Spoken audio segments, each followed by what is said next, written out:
सर्वांना नमस्कार आणि सर्वांचं स्वागत। मित्रांनो, मागच्या 3 ज्या रिव्हिजन व्हिडिओला तुम्ही जो उत्तंड आणि खूप चांगला प्रतिसाद दिला त्याबद्दल सर्वांचे मनापासून आभार। आजचा जो सेशन असणार आहे हा आपला बघा, लक्षात तुम्हाला दिसलं सर थंबनेल, आपण वन लाइनर घडामोडी बघणार आहोत। बरेच विद्यार्थ्यांचे मेसेज आले होते की सर ज्या वन लाइनर स्वरूपातल्या ज्या काही महत्त्वाच्या घडामोडी आहे आणि काही सोबत ज्याला ज्या मोठ्या घडामोडी आहेत त्यातला छोटासा जो पार्ट जो एक्झाम ओरिएंटेड आहे तो सुद्धा घ्या। तर आजचा आपला पहिला पार्ट असणार आहे तो वन लाइनरचा। ती सिरीज असणारच आहे, पण आज मी वन लाइनरचा 1 तासाचा व्हिडिओ टाकतोय।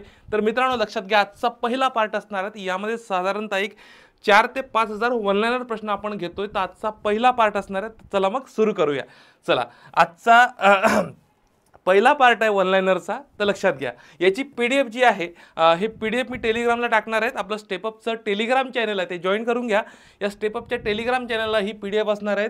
पहिला हा संपूर्ण व्हिडिओ बघून घ्यायचा आणि पुन्हा एक वेळा आपण काय करायची, ही पीडीएफ रीड करून घ्यायची, ठीक आहे? लक्षात घ्या। चला, पहिला प्रश्न दिसतोय वन लाइनर मध्ये, जागतिक मानव विकास अहवाल 2023-24 मध्ये बघा, लक्षात घ्या इथं काय म्हटलं, 23-24 मध्ये म्हटलंय भारताचा कितवा क्रमांक आहे असं म्हटलेलं आहे मानव विकास अहवालामध्ये।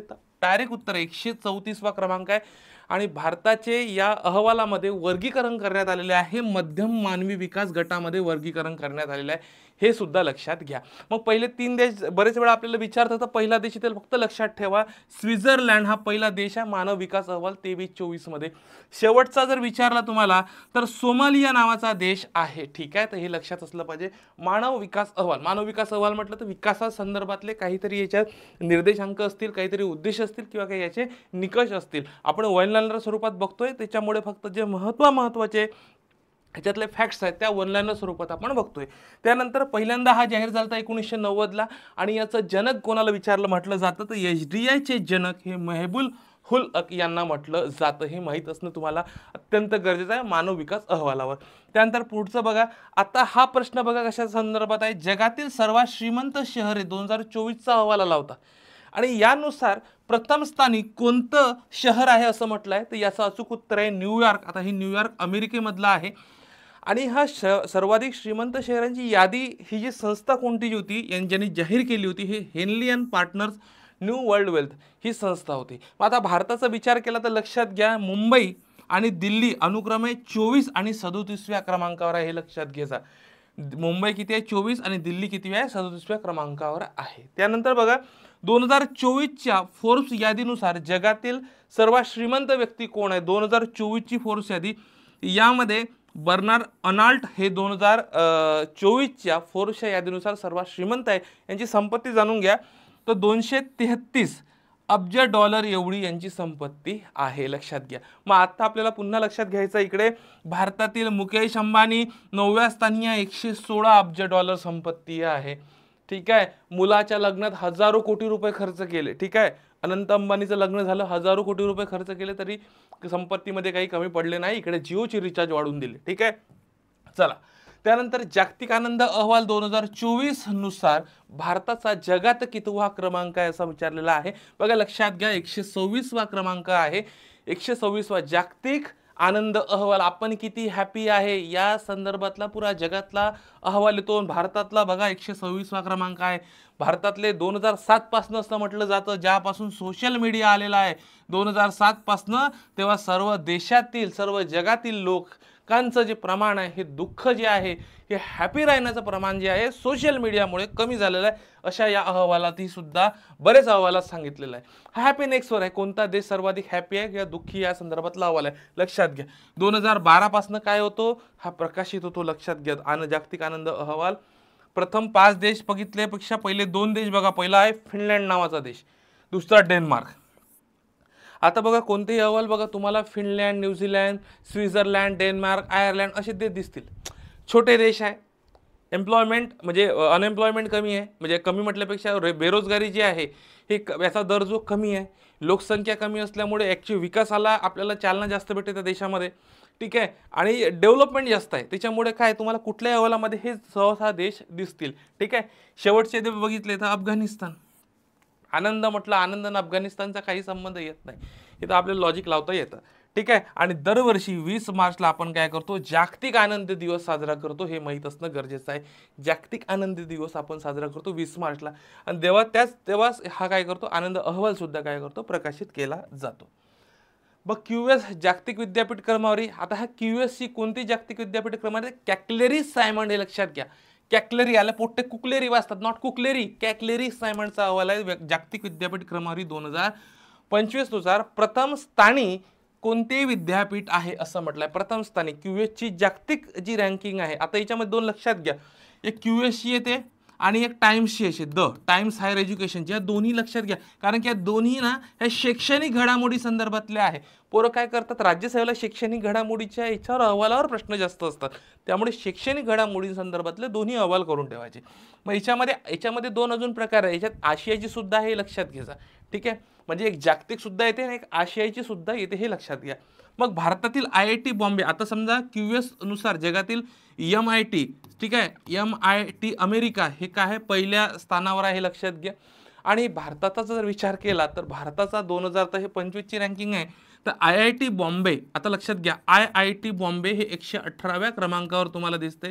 IIT बॉम्बे 2024चा विचार केला तर 24 मध्ये आपण होतो 149व्या क्रमांकावर IIT बॉम्बे, आणि 2025चा विचार केला तर आपण 118व्या क्रमांकावर आलो. म्हणजे याच्यात आपल्याला काय आहे, या जी QS ची जागतिक रँकिंग आहे याच्यामध्ये चांगलं स्थान मिळालेलं आहे. 149हून डायरेक्ट आपण 118वर IIT बॉम्बे आलेला आहे, हे लक्षात घ्या. ठीक आहे, कॅक्लेरी सायमंडचा अहवाल आहे. यानंतर जुलै 2024 मध्ये रशियाचा, आता म्हटलं रशियाचे ठीक आहे, व्लादिमीर पुतिन, ठीक आहे, सर्वोच्च नागरी सन्मान Order of the Saint Andrew the Apostle हा कोणाला प्रदान करण्यात आला, तर हे सर्वांना माहिती आहे. अचूक उत्तर असेल नरेंद्र मोदी. आता इथं नरेंद्र मोदी बाबत लगेच लक्षात घ्या, नुकताच ग्रीस, मला कमेंट बॉक्समध्ये टाका का ग्रीस देशाचा कोणता पुरस्कार नरेंद्र मोदी यांना मिळाला आहे. तसंच जर विचार केला तर नरेंद्र मोदींना मागच्या 4 वर्षातले, जास्त डीपमध्ये सौदापर्यंत जाऊ नका, मागच्या 4 वर्षातले पुरस्कार कोणत्या देशाचे, पुरस्कार आणि देश जोड्या लावामध्ये प्रश्न विचारू शकतो. एकमेव पंतप्रधान आहे की इतर देशाचे सर्वोच्च नागरी पुरस्कार नरेंद्र मोदी यांना मिळालेला आहे. त्यामुळे 100% आणि एकदा प्रश्न आला सुद्धा आहे जोड्या लावामध्ये, तर भविष्यात सुद्धा प्रश्न येऊ शकतो. सिंगल लाईन पण येऊ शकतो आणि मल्टी लाईनर सुद्धा येऊ शकतो, तर लक्षात घ्या. मग आता बघा, सन 2024 मध्ये आंतरराष्ट्रीय ऑलिम्पिक समिती IOC द्वारे ऑलिम्पिक ऑर्डर या सर्वोच्च पुरस्काराने सन्मानित होणारे दुसरे भारतीय कोण बनले आहे, त्याचं अचूक उत्तर आहे अभिनव बिंद्रा. ठीक आहे, अभिनव बिंद्रा, हे लक्षात घ्या. ठीक आहे, त्यानंतर बघा पुढचं. आता मला बरेच विद्यार्थी मागचे 2-4 व्हिडिओ टाकले, तर विद्यार्थ्यांनी विचारलं, सर तुमची चालू घडामोडीची बॅच आहे का रिव्हिजनची फास्ट ट्रॅक? तर मित्रांनो, फक्त एक थोडंसं प्रमोशन करतो. बघा, हे 1 डेची रिव्हिजन बॅच स्टेपअपच्या ॲपला अवेलेबल आहे, तुम्ही बघू शकता. तुम्ही जा, 2 बॅचेस आहे, एक इयरली बॅच आहे आणि एक रिव्हिजन बॅच आहे. पण आत्ता जे कोणाला राज्यसेवा द्यायची त्यांनी फक्त रिव्हिजन बॅच करा. त्यांनी इयरली बॅचला सध्या प्रवेश घेऊ नका, त्यांनी फक्त रिव्हिजन बॅच करा. या बॅचबद्दल संपूर्ण माहिती पाहिजे असेल तर खाली काही क्रमांक दिले आहेत, डिस्क्रिप्शनमध्ये असेल व्हिडिओच्या, त्याला फोन करायचा आणि बॅचबद्दल माहिती घ्यायची. ठीक आहे, चला. आणि इतरही काही तुम्हाला इतर विषयाच्या सुद्धा रिव्हिजन करायचे, त्या सर्व बॅचेस ज्या आहे, म्हणजे polity, economics, history, science, geography, current अफेअरची सगळ्या 1 डे रिव्हिजन बॅचेस स्टेपअपच्या ॲपला अवेलेबल आहे. तुम्ही रिव्हिजन करू शकता. ज्या विषय अडचण जाते त्या विषयाच्या सर्व बॅचेस मी इथं अवेलेबल करून दिलेल्या आहे. चला, त्यानंतर जर बघितलं, जुलै 2024 मध्ये जर बघितलं, फ्रान्सचा सर्वोच्च नागरी पुरस्कार. आता बघा, फ्रान्सचा सर्वोच्च नागरी पुरस्कार नाव बघा, chevalier de la Legion d'Honneur, म्हणजे knight of the Legion of Honour कोणाला प्रदान करण्यात आलाय, जुलै 2024. आता हा रोशिनी नादर मल्होत्रा, नाव लक्षात घ्यायचा. आणि हे जुलै 2024 हे एक महिना सुद्धा लक्षात पाहिजे. बरेच वेळा ना असे बाहेर देशाचे जे काही पुरस्कार भेटतात ना, तर बाहेर देशाचे पुरस्कार भेटताना आपल्याला, मला बरेच वेळा असा मागच्या पेपरचं ॲनालिसिस करताना जाणवलं आहे की बाहेर इतर देशांचे जे काही सर्वोच्च नागरी पुरस्कार आहे ते तुम्हाला महिन्यासहित विचारतात, या महिन्यात कोणाला मिळाला. ठीक आहे, तर हे लक्षात घ्यायचा. त्यानंतर आंतरराष्ट्रीय बुकर पुरस्कार 2024 कोणाला प्रदान करण्यात आला आहे, 2024चा आंतरराष्ट्रीय बुकर पुरस्कार. तर याचं नाव माहीत पाहिजे, जेनी एरपनबेक. ठीक आहे, जेनी एरपनबेक. हिच्याबद्दल जर बघितलं तर बुकर जिंकणारी पहिली जर्मन लेखिका आहे. आता आयोगाला नेमकं डोक्यात असतं, पहिलं आंतरराष्ट्रीय बुकरवाली जर्मनची पहिली लेखिका आहे. तर बरेच वेळा असं स्टेटमेंटमध्ये तेव्हा प्रश्न विचारतात का, पहिलं असतं दुसरं असतं, लक्षात घ्या. कैरोस या कादंबरीला 2024चा आंतरराष्ट्रीय बुकर पुरस्कार भेटला. याची स्थापना जर पाहिली तर 2004ला आहे आणि 2005ला या पुरस्काराची सुरुवात आहे. आता जो 1969ला जो पुरस्कार दिला जातो हा याला फक्त बुकर पुरस्कार असं नाव आहे. बुकर हा आहे आंतरराष्ट्रीय बुकर, हे नेहमी लक्षात घ्या. त्यानंतर अनुवादक जे आहे या कादंबरीचे मायकल हॉफमन, हे काय आहे तर अनुवादक आहे, हे लक्षात असलं पाहिजे तुम्हाला. यानंतर बघा आपल्याला डॉक्टर सी नारायण रेड्डी राष्ट्रीय साहित्य पुरस्कार 2024 कोणाला प्रदान करण्यात आलेला आहे असं म्हटलं आहे. तर यांचं नाव आहे शिवशंकरी, यांना प्रदान करण्यात आला. पुरस्काराचं नाव काय लक्षात घ्या, doctor C Narayan Reddy. Doctor C Narayan Reddy राष्ट्रीय साहित्य पुरस्कार 2024 म्हटलेला लक्षात घ्या, शिवशंकरी. यानंतर जुलै 2023 मध्ये पॅरिसमधील ग्रॅविन म्युझियमद्वारे, आता लक्षात घ्या, ग्रॅविन म्युझियमद्वारे विशेष सोन्याची नाणी देऊन सन्मानित होणारा पहिला भारतीय अभिनेता कोण आहे असं म्हटलेलं आहे. तर यांचं अचूक उत्तर आहे शाहरुख खान. ठीक आहे. जुलै 2024 मध्ये पॅरिसमधील ग्रॅविन म्युझिकद्वारे विशेष सोन्याची नाणी देऊन सन्मानित होणारा पहिला भारतीय अभिनेता जर भेटला तर हा शाहरुख खान आहे, लक्षात घ्यायचा. त्यानंतर पुढचं बघा, जुलै 2024 मध्ये फलोत्पादन श्रेणीमध्ये, आता बघा इथं काय म्हटलं, जुलै 2024 फलोत्पादन श्रेणीमध्ये सर्वोत्कृष्ट राज्य, इथं बघा सर्वोत्कृष्ट राज्य असं म्हटलंय, सर्वोत्कृष्ट राज्य म्हटलेलं म्हणून प्रतिष्ठित कृषी नेतृत्व पुरस्कार 2024 कोणाला प्रदान करण्यात आला. तर याचं अचूक उत्तर आहे नागालँड. बरेच वेळा मागच्या वेळी टेस्ट घेतली मुलांनी, महाराष्ट्र उत्तर मारलं, तर महाराष्ट्र नाही बेटा. ठीक आहे. 2024चा जुलै महिन्यातला फलोत्पादन श्रेणीतला, आता ही श्रेणी कोणती आहे, फलोत्पादन श्रेणी आहे. सर्वोत्कृष्ट राज्य म्हणून कृषी नेतृत्व पुरस्कार 2024 कोणाला प्रदान करण्यात आला तर नागालँड. आता महाराष्ट्राला सुद्धा एक पुरस्कार मिळाला, ते पुढे सांगतो तुम्हाला, काळजी करू नका. ठीक आहे.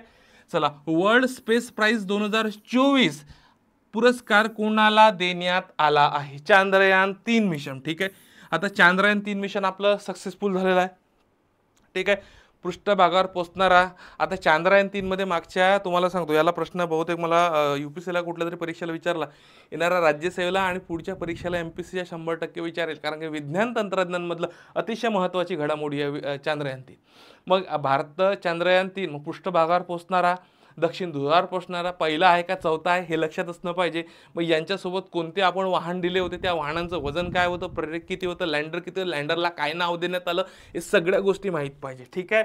चला, वर्ल्ड स्पेस प्राइज 2024चा पुरस्कार चांद्रयान-3 मिशनला देण्यात आला. वेगवेगळे जे मिशन चालतात या मिशनद्वारे यावर्षी 2024चा वर्ल्ड स्पेस प्राइज पुरस्कार म्हणजे प्राइज 2024 चांद्रयान मिशन जे झालं होतं 3 त्याला देण्यात आला, लक्षात घ्या. चला पुढे चला. त्यानंतर ग्लोबल वॉटर अवॉर्ड 2024 कोणाला देण्यात आला किंवा कोणाला प्रदान करण्यात आला, तर हे केंद्रीय जल आयोग जे आहे CWC. ठीक आहे. ठीक आहे. Central water commission. ठीक आहे. केंद्रीय जल आयोगाला 2024चा ग्लोबल वॉटर अवॉर्ड 2024 प्रदान करण्यात आलेला आहे. त्यानंतर बघा, सन 2024चा सर्वोत्कृष्ट कृषी राज्य पुरस्कार कोणाला प्रदान करण्यात आला, आत्ता लक्षात घ्या. इथं काय म्हटलंय, सर्वोत्कृष्ट कृषी राज्य पुरस्कार. आता तो जो पुरस्कार होता कृषी नेतृत्व पुरस्कार, पण कोणत्या श्रेणीमध्ये, फलोत्पादन श्रेणीमध्ये नागालँडला होता. ठीक आहे. नागालँडला जो भेटला होता नागालँड, आता हा फलोत्पादन श्रेणीमध्ये आहे, फलोत्पादन. ठीक आहे, लक्षात घ्या. फलोत्पादन श्रेणी ही श्रेणी माहीत पाहिजे. आणि याला सर्वोत्कृष्ट कृषी राज्य पुरस्कार आहे, तर विचारलं तर तुम्हाला महाराष्ट्र मारता आलं पाहिजे. आता हा कृषी घडामोडी संदर्भातला टॉपिक आहे, लक्षात घ्या. ठीक आहे. भूगोल व कृषी. ठीक आहे. दोन्ही वेगवेगळे आहे. फलोत्पादन म्हटलं तर नागालँड उत्तर येईल, सर्वोत्कृष्ट राज्य कृषी पुरस्कार म्हटलं तर महाराष्ट्र येईल, लक्षात घ्या. ठीक आहे. चला पुढे चला. भारताने प्रथमच, आता लक्षात घ्या महत्वाचं आहे, भारताने प्रथमच ब्रह्मोस सुपरसॉनिक क्रूज क्षेपणास्त्र कोणत्या देशाला निर्यात केले आहे म्हणते, प्रथमच. आता प्रथमच म्हटलं तर पहिली घडामोडी आली. आणि आता हा विज्ञान तंत्रज्ञान संदर्भातला प्रश्न आहे. विज्ञान तंत्रज्ञान लक्षात घ्या. ब्रह्मोस सुपरसॉनिक क्रूज क्षेपणास्त्र. बरेच वेळा आपल्याला क्षेपणास्त्रावर प्रश्न येतात आणि हे क्षेपणास्त्र पहिल्यांदा आपण निर्यात केलेलं आहे, तर या देशाचं नाव आहे फिलिपिन्स. फिलिपिन्स देशाला प्रथमच भारताने काय केलेलं आहे, तर ब्रह्मोस सुपरसॉनिक क्रूज क्षेपणास्त्र काय केलं, निर्यात केलेलं आहे, लक्षात घ्या. कोणता देश आहे, तर फिलिपिन्स आहे. यानंतर विंझिझम बंदर. आता हे बंदर पोर्टला भारतातील पहिले, आता बघा, भारतातील पहिले ट्रान्सशिपमेंट बंदर म्हणून मान्यता मिळालेली आहे. कोणचं? विंझीजम नावाचं बंदर आहे, याला भारतातील पहिले ट्रान्सशिपमेंट बंदर म्हणून मान्यता मिळाली. हे कोणत्या राज्यात आहे असं विचारलंय, तर हे मित्रांनो लक्षात घ्या, हे केरळ राज्यात आहे. ठीक आहे, हे केरळ राज्यात आहे. त्यानंतर सतलज जलविद्युत निगम, आता लक्षात घ्या, सतलज जलविद्युत निगम हे देशातील पहिल्या म्हटलं आलं की इम्पॉर्टंट असतं, देशातील पहिल्या बहुउद्देशीय हरित हायड्रोजन प्रकल्पाचे उद्घाटन कुठे केलेले आहे असं म्हटलेलं आहे. कोण? सतलज जलविद्युत निगमने भारतातील किंवा देशातील पहिल्या बहुउद्देशीय हरित हायड्रोजन प्रकल्पाचे उद्घाटन कुठे केले आहे, तर हे हिमाचलमध्ये झाकडी नावाचं ठिकाण आहे. या ठिकाणी याचं उद्घाटन करण्यात आलेलं आहे, हिमाचल प्रदेशमध्ये, HP. ठीक आहे. यानंतर एप्रिल 2024 मध्ये लक्षद्वीपमध्ये शाखा उघडणारी पहिली खासगी बँक कोणती बनलेली आहे म्हणते, त्याचं अचूक उत्तर आहे HDFC बँक जी आहे, हे लक्षद्वीपमध्ये शाखा उघडणारी पहिली खासगी बँक ठरलेली आहे, लक्षात घ्या. त्यानंतर कोणत्या राज्यात पंतप्रधान नरेंद्र मोदी यांनी भारतातील पहिल्या, लक्षात घ्या, भारतातील पहिल्या पाण्याखालील मेट्रो सेवेचे उद्घाटन केले? 100% बरोबर आहे उत्तर, कोलकाता, पश्चिम बंगाल. काय आहे तर कोलकाता, पश्चिम बंगाल. यस. उत्तर प्रदेश राज्याचा पहिला, आता लक्षात घ्या इथं, उत्तर प्रदेश राज्याचा पहिला ग्लास स्कायवॉक ब्रिज कुठे बांधला गेला आहे, तर हा चित्रकूट येथे बांधला गेलेला आहे. चित्रकूट, लक्षात घ्या, चित्रकूट येथे बांधला गेलेला आहे उत्तर प्रदेशचा पहिला ग्लास स्कायवॉक ब्रिज. ठीक आहे, हे माहित असणं गरजेचं आहे. नेक्स्ट. त्यानंतर मार्च 2024 मध्ये जगातील पहिल्या ओम आकाराच्या, ओम म्हणजे आता आपण असं लिहितो ना ओम, ठीक आहे, ओम आकाराच्या मंदिराचे उद्घाटन कुठे करण्यात आलेले आहे म्हणते, जगातील पहिल्या ओम आकाराच्या मंदिराचे उद्घाटन कुठे करण्यात आलं आहे? उत्तर आहे पाली, राजस्थान. मार्च 2024 मधली घटना आहे. ओम आकाराचं मंदिर आहे. ठीक आहे, जेव्हाही आपल्याला बरेच वेळा मंदिरासंदर्भात ही प्रश्न विचारलेले जातात. ठीक आहे. त्यानंतर मुख्यमंत्री पद भूषवताना अटक होणारे पहिले मुख्यमंत्री कोण आहे, तर हेमंत सोरेन हे आहे.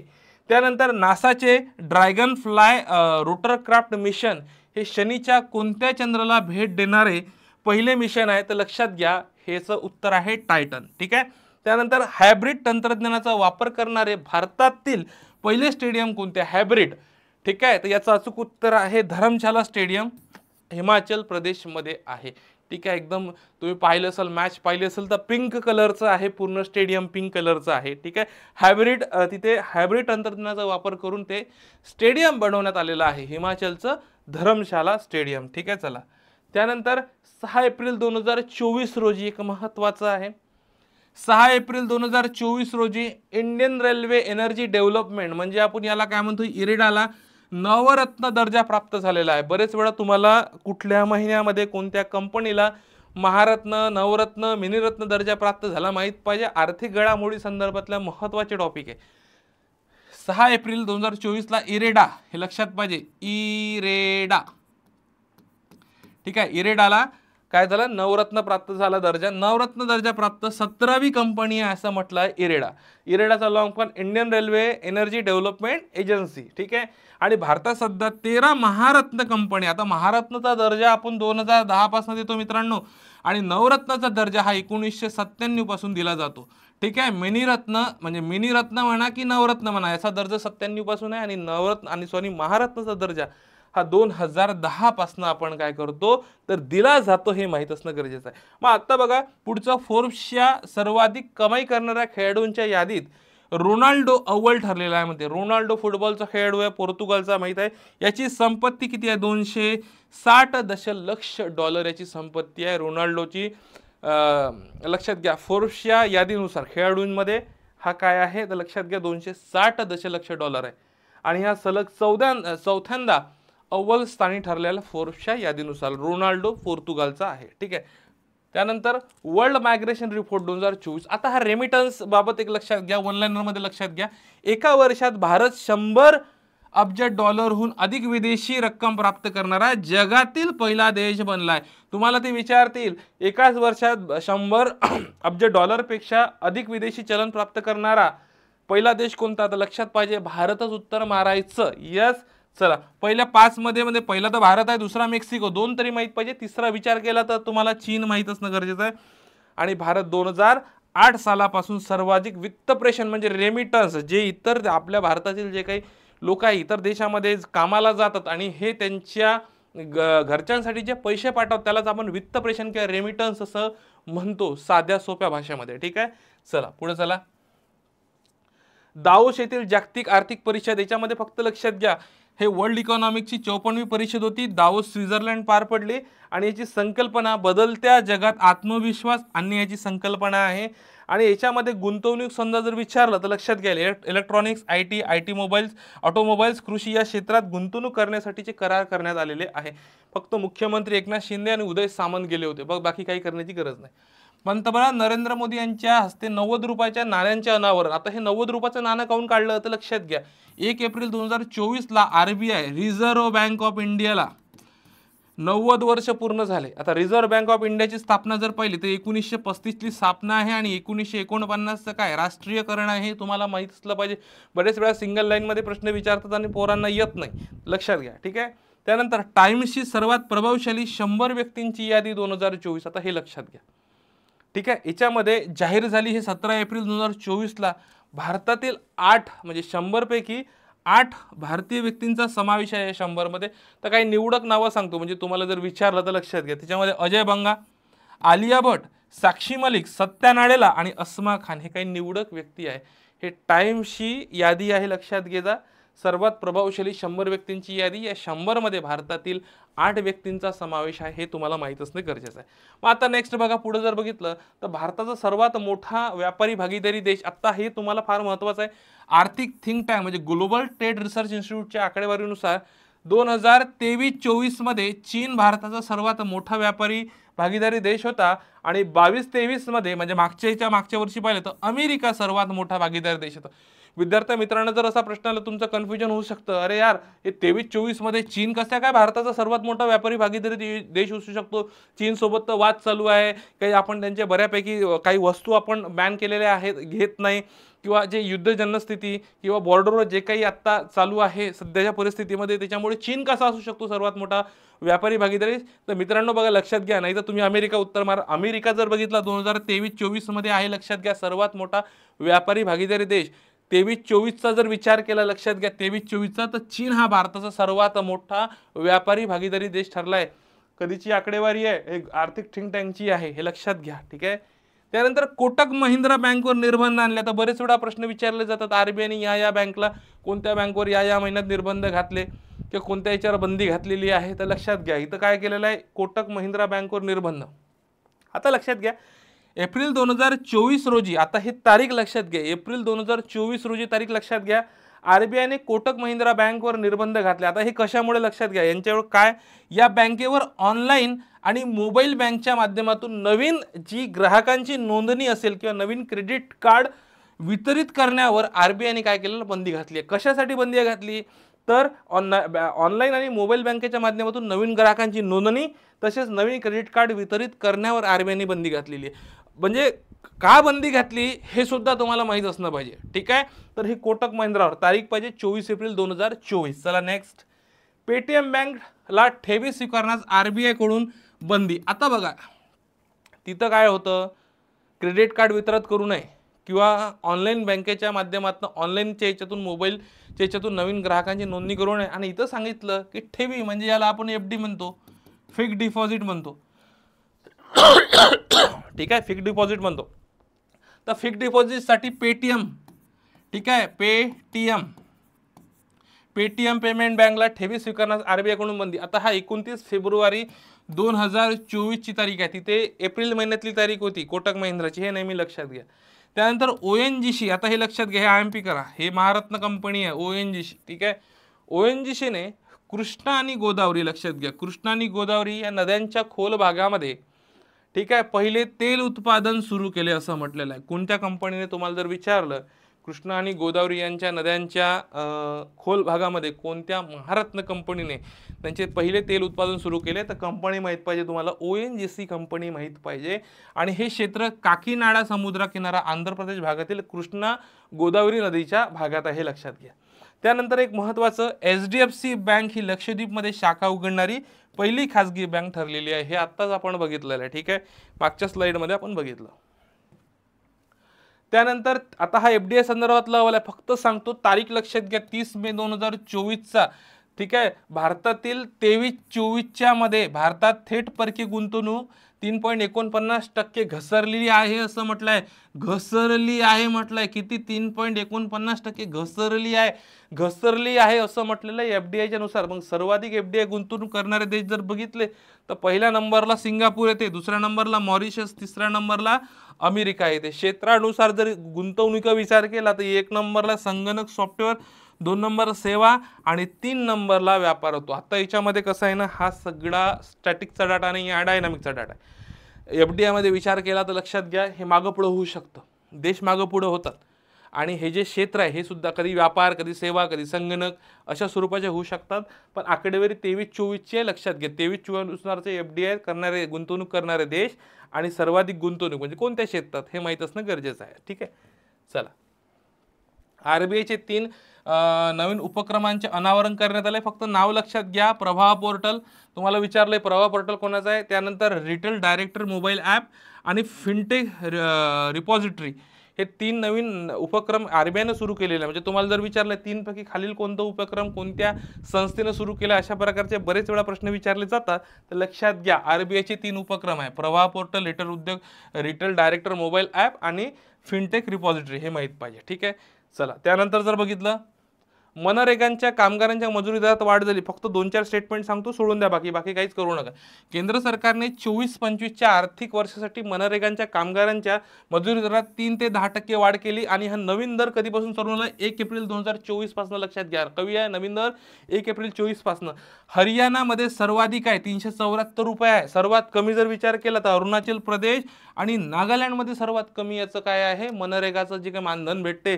आणि आपल्या महाराष्ट्राचा विचार केला तर 297 रुपये आहे.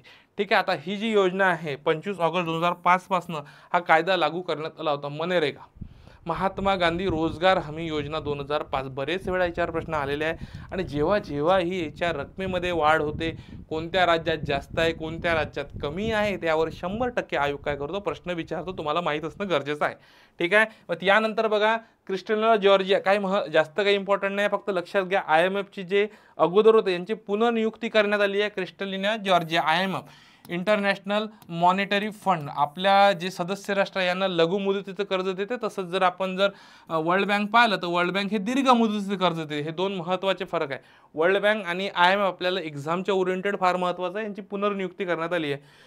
आंतरराष्ट्रीय नाणेनिधी याला मराठीत म्हणतात. 27 डिसेंबर 1945ला स्थापना. बरेच वेळा याच्या स्थापनेवर सुद्धा प्रश्न विचारले गेलेले आहे. ठीक आहे, चला. त्यानंतर AU स्मॉल फायनान्स बँक, आता हे डबल आर्थिक घडामोडीच्या संदर्भातला आहे. AU, ठीक आहे, AU स्मॉल फायनान्स बँक, आता यांचं काय आहे महत्त्वाचं लक्षात घ्या. 8 ऑगस्ट 2023 आहे, 8 ऑगस्ट 2023 रोजी सर्व ग्राहकांना 365 दिवसांसाठी 24/7 व्हिडिओ बँकिंग सुविधा मोफत देणारी भारतातील पहिली बँक म्हटलं. आता बँकिंग आपल्याला सिलेबसला आहे, म्हणून बँकिंगच्या संदर्भातले काही प्रश्न असो ते आपल्याला करणं गरजेचं. आणि भारतातली पहिली म्हटलं आहे व्हिडिओ बँकिंग सेवा प्रणाली सेवा देणारी तर AU स्मॉल फायनान्स बँक आहे, हे लक्षात घ्या. मित्रांनो, काळजी करू नका, मी आहे तुमच्यासोबत. बरेच वेळा 30 मिनटं झाले की आपला कॅमेरा बंद पडतो. मी आहे तुमच्यासोबत, काळजी करू नका. पण चला, वापस आलोय मी. बघा, लक्षात घ्या, 3-4 सेकंदासाठी कॅमेरा बंद पडतो, काही काळजी करण्याचं काम नाही.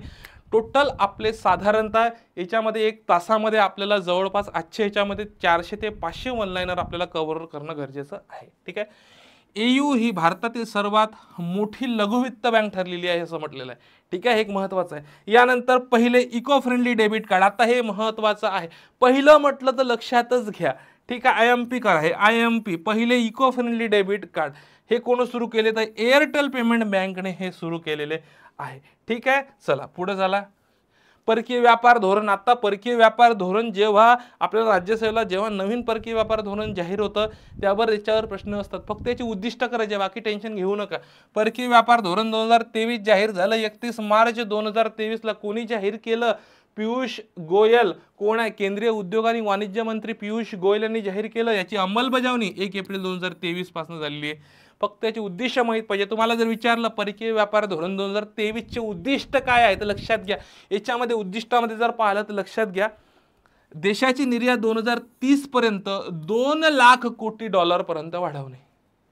देशाची जी निर्यात आहे ही 2030 पर्यंत 2 लाख कोटी डॉलर पर्यंत वाढवणे हे याचं पहिलं उद्देश. रुपयाला जागतिक बाजारातील प्रमुख चलन बनवणे हे एक महत्त्वाचं आहे.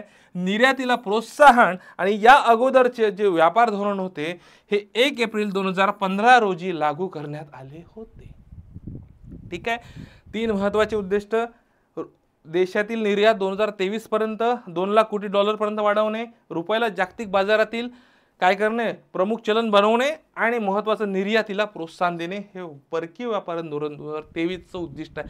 उद्दिष्टच करायचं, उद्दिष्टावर प्रश्न तुम्हाला विचारले जातात किंवा परकीय व्यापार धोरण 2023चे कोणते उद्दिष्ट नाही किंवा कोणते उद्दिष्ट आहे अशा स्वरूपाचा सुद्धा प्रश्न येईल. ठीक आहे, तर लक्षात घ्या. चला त्यानंतर ऑइल इंडियाला महारत्न दर्जा. ऑल इंडिया नाही आहे, ऑइल इंडिया आहे. ऑइल इंडियाला महारत्न दर्जा प्राप्त कधी प्राप्त झाला? 3 ऑगस्ट 2023ला प्राप्त झालेला आहे. आणि ऑइल इंडिया लिमिटेड महारत्न दर्जा प्राप्त 13वी कंपनी आहे. आणि महारत्न दर्जा आपण काय करतो 2010 पासून देतो. मगाशीच आपण मिनिरत्न नवरत्न बघितला 1997 पासून 1997 पासून देतो. ठीक आहे. ऑइल इंडिया लिमिटेड बाबत जर बघितलं स्थापना 18 फेब्रुवारी 1960 आहे. मुख्यालय आसामला आहे. ठीक आहे. आणि 2010 मध्ये हिला नवरत्न दर्जा मिळाला होता असं म्हटलंय. 2010ला नवरत्न दर्जा मिळाला होता. त्यानंतर जर बघितलं बँक क्लिनिक नावाचा उपक्रम आहे. हा कोण सुरू केला लक्षात घ्या. ऑल इंडिया बँक एम्प्लॉईज असोसिएशनने बँक ग्राहकांना तक्रार निवारण्यासाठी किंवा त्यांच्या मदत करण्यासाठी बँक क्लिनिक उपक्रम सुरू केला आहे. ठीक आहे. ही all India bank employees association आहे, यांनी बँक क्लिनिक उपक्रम सुरू केला. हे तुम्हाला माहित असणं गरजेचं आहे. चला नेक्स्ट. 5 कंपन्यांना नवरत्न दर्जा मिळालेला. आता कोणत्या कोणत्या आहेत लक्षात घ्या. ONGC, राष्ट्रीय केमिकल फर्टिलायझर, त्यानंतर रेल्वे विकास निगम लिमिटेड, त्यानंतर इरकॉन आणि रिट्स. आता लक्षात घ्या, बरेच वेळा तुम्हाला प्रश्न विचारला की खालीलपैकी कुठल्या कंपन्यांना नुकताच नवरत्न दर्जा देण्यात आला किंवा 23 मध्ये नवरत्न दर्जा देण्यात आहे, 2024 मध्ये दर्जा देण्यात आला आहे असं विचारलं जाऊ शकतं. तर या 5 कंपन्या पाहिजे. ठीक आहे. 2023 मध्ये या 5 कंपन्यांना नवरत्न दर्जा देण्यात आलेला आहे. त्याच्यामध्ये ONGC, राष्ट्रीय केमिकल, रेल्वे विकास निगम, RBNL, इरकॉन म्हणा किंवा रिट्स म्हणा, तुम्हाला माहीत असणं गरजेचं आहे. ठीक आहे. चला नेक्स्ट. जागतिक व्यापार आउटलुक जर बघितला तर लक्षात घ्या, जागतिक व्यापार आउटलुक बाबत जर आपण गेलो तर जागतिक व्यापार संघटनेने WTOने एप्रिल 2024 मध्ये ग्लोबल ट्रेड आउटलुक जाहीर केला. आता याच्यामध्ये लक्षात घ्या, सर्वाधिक निर्यात करणारे देश आणि सर्वाधिक आयात करणारे देश मध्ये फक्त तुम्हाला 2 देश माहित पाहिजे. चीन 1 नंबरला आहे सर्वाधिक निर्यातमध्ये, 2 नंबरला अमेरिका आहे सर्वाधिक आयातमध्ये. अमेरिका 1 नंबरला आहे, चीन 2 नंबरला आहे. आता हा जागतिक व्यापार आउटलुक आहे. ठीक आहे. जागतिक व्यापार संघटनेचा. आता WTO आपल्याला एक्झामच्या दृष्टीने महत्त्वाचे आहे, कारण की WTOवर आपल्याला खूप सारे प्रश्न विचारलेले जातात. ठीक आहे. त्यानंतर जर बघितलं तर लक्षात घ्या, इकडे पुढचा बघून घेऊया. जागतिक प्रेस फ्रीडम इंडेक्स 2024 बाबत. प्रेस फ्रीडम इंडेक्स 2024 कोणती संस्था जाहीर करते? Reporters without borders. कोणत्या देशामध्ये मीडियाला कितपत स्वातंत्र्य आहे या संदर्भातला अहवाल आहे जागतिक प्रेस स्वातंत्र्य निर्देशांक 2024. 2002 पासून दरवर्षी जाहीर केला जातो आणि भारताचा क्रमांक हा 159 आहे 180 देशांमध्ये. पहिले जर 2023 मध्ये 161 क्रमांक होता, आता 159 झालेला आहे. आपला क्रमांक सुधारलेला आहे. लक्षात घ्या. पहिले 5 देश पाहिले तर नॉर्वे पहिल्या क्रमांकावर आहे, डेन्मार्क दुसऱ्या क्रमांकावर आहे, 3ऱ्या नंबरला स्वीडन आहे, 4थ्या नंबरला नेदरलँड आहे आणि 5व्या नंबरला तुम्हाला फिनलँड हा देश दिसतील. ठीक आहे. मग आता शेवटचे 3 देश जर पाहिले तर 180व्या क्रमांकावर तुम्हाला इरिट्रिया नावाचा देश आहे, सिरिया 169ला आहे आणि 179ला 179ला आहे आणि अफगाणिस्तान 178व्या क्रमांकावर दिसतोय. आणि शेजारील देश बरेच वेळा आत्ता अहवालामध्ये काय येते, जे भारताचं समजा आता भारताच्या आजूबाजूचे जे देश आहे, इकडे इकडे इकडे इकडे जे देश आहे, या देशांचे क्रमांक जोड्या लावामध्ये विचारलेले जातात. त्यामुळे कुठलेही अहवाल कराल तर त्याच्यात आजूबाजूच्या 2-4 देशांचे क्रमांक सुद्धा माहीत पाहिजे. हे भारतापेक्षा पुढे आहे की मागे आहे एवढं तरी तुम्हाला माहीत असणं गरजेचं आहे. मित्रांनो, आज आपल्या वन लाइनर सिरीजमध्ये आज आपण इथे थांबूया. पुढचीच वन लाइनर भाग 2 मी लवकरच तुमच्यासाठी उद्या अपलोड करणार आहोत. तोपर्यंत तुम्ही मागचे हा वन लाइनर व्यवस्थित नीट बघा. याची PDF मी टेलिग्राम चॅनलला टाकली आहे आणि यापूर्वीचे 3 व्हिडिओ रिव्हिजनचे सुद्धा टाकले, ते सुद्धा बघा. तुम्हाला 25 ऑगस्टची राज्यसेवेला नक्कीच या रिव्हिजन सिरीजचा लाभ होईल. Thank you very much. All the very best. Thank you very much.